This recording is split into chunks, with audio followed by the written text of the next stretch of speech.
আজকে তোমাদের সঙ্গে শেয়ার করব আলু কাঁচকলা দিয়ে শিঙি মাছের ঝোল।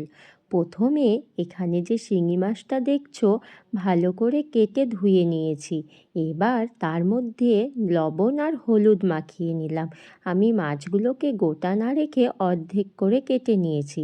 আর এখানে আলু কাঁচা কলাটাকেও কেটে ধুয়ে নিয়েছি। আর তার সঙ্গে আদা আর কাঁচা লঙ্কাটাও বেটে নেব। সামান্য এখানে গোলমরিচের গুঁড়ো অ্যাড করেছি, সেটা পরে তোমাদেরকে ভিডিওতে দেখিয়ে দেব। চলো তাহলে মাছগুলো ভেজে নিই। মাছগুলোকে ভালো করে ভাজা হয়ে গেলে এবার সব মাছগুলোকে কড়াই থেকে তুলে নেব।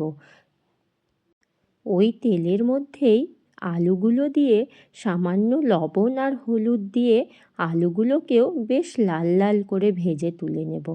এইগুলো সব ভাজা হয়ে গেলে এরপরে ওই তেলে আবার কাঁচা কলাটাও দিয়ে সামান্য লবণ আর হলুদ দিয়ে কাঁচা কলাটাকেও ভালো করে ভেজে নেব।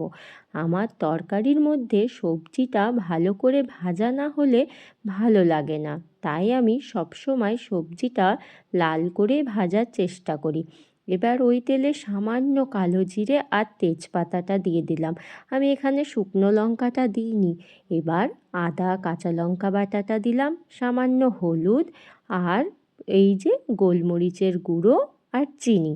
তোমরা কে কী দিয়ে রান্না করো অবশ্যই শেয়ার করবে আমাকে। আর একটা ছোট সাইজের টমেটো এর মধ্যে অ্যাড করে দিলাম। দেখো টমেটোটা একটু কাঁচা ছিল তাই গলতে দেরি হচ্ছিল। এরপরে পরিমাণ মতন জল দিয়ে ভালো করে ঝোলটাকে একটু ফুটিয়ে নেব। ঝোলটা যখন ফুটে যাবে তখনই আমি এখানে আলু কাঁচা কলা আর মাছটাকে অ্যাড করব। এগুলোকে দিয়ে একটু ফুটিয়ে নিলেই তৈরি হয়ে গেল পাতলা পাতলা আলু কাঁচা কলার শিঙি মাছের ঝোল।